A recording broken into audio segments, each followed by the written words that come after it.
What's up, Holiday Scrooges? It is I, the OSR elite that is the OGGM, broadcasting live from Site B on a foggy Friday morning. Try saying that 7 times fast. It's about 8 o'clock. It's the 16th day of December. We were spiraling closer and closer to Christmas Eve.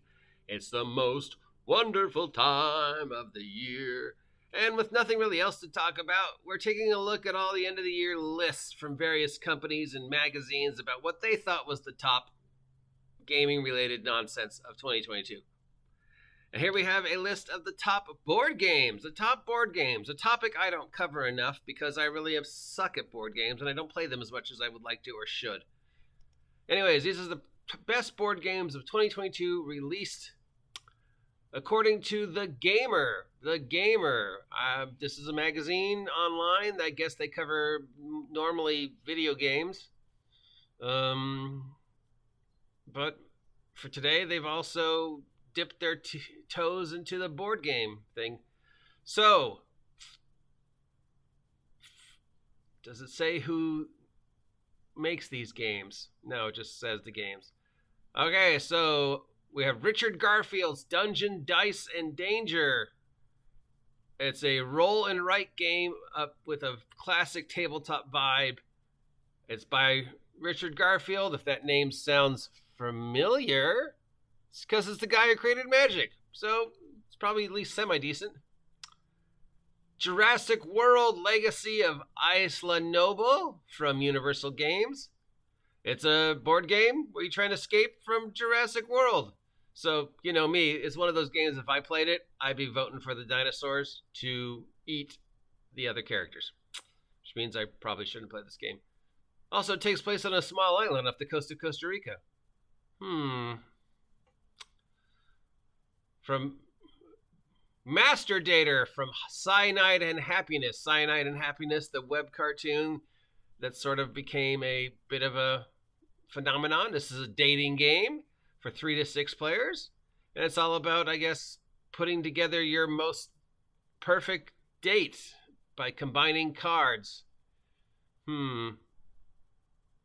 Guess my most perfect date would just be sandwich. Settlers of Catan, even best tabletop, that's the best board game every year, really. I mean, there's one board game that you should have in your collection as the gateway board game to all other board games. It's Catan. I love Catan. Who doesn't love Settlers of Catan? I could play that game forever. I'd always lose to Seth Bradley, but I could play it forever. We have a game called Explorers for 1 to 4 players. It's an ever-changing game about rolling dice and exploring, I guess, an island. Wizard of Oz adventure book game from the Wizard of Oz, whoever owns the rights to that. This is for 1 to 4 players. Players work together to help Dorothy travel through Oz. Godzilla Tokyo Clash.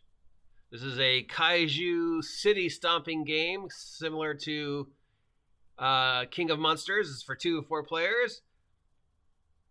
Each monster has its own special abilities, and you just try and fight each other and try and destroy its town, and it comes with monster figures.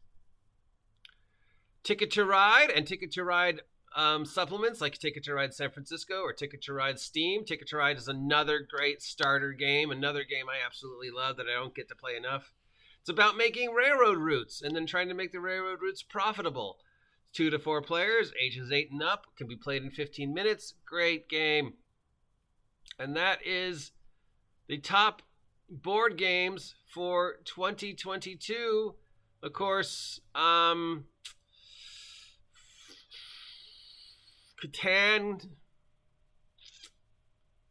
and Ticket to Ride did not come out in 2022.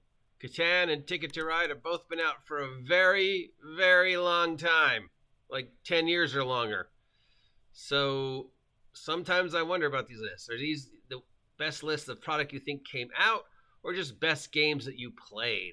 And if it's just the best games you played, then why should I care? I want to know the best games, period. Nobody cares about the best game I play. They want to know what I think is the best game of 2022, which I'll do at the end of the year. I'll give you a hint. It's not D&D.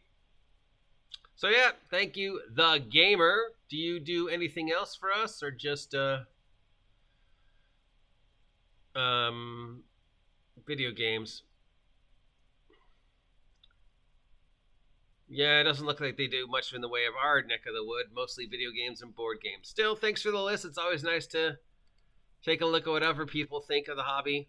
What was your top board game of 2022? Did you play any board games in 2022? Do you wish you played more in 2022? Do you want to play more board games in 2023?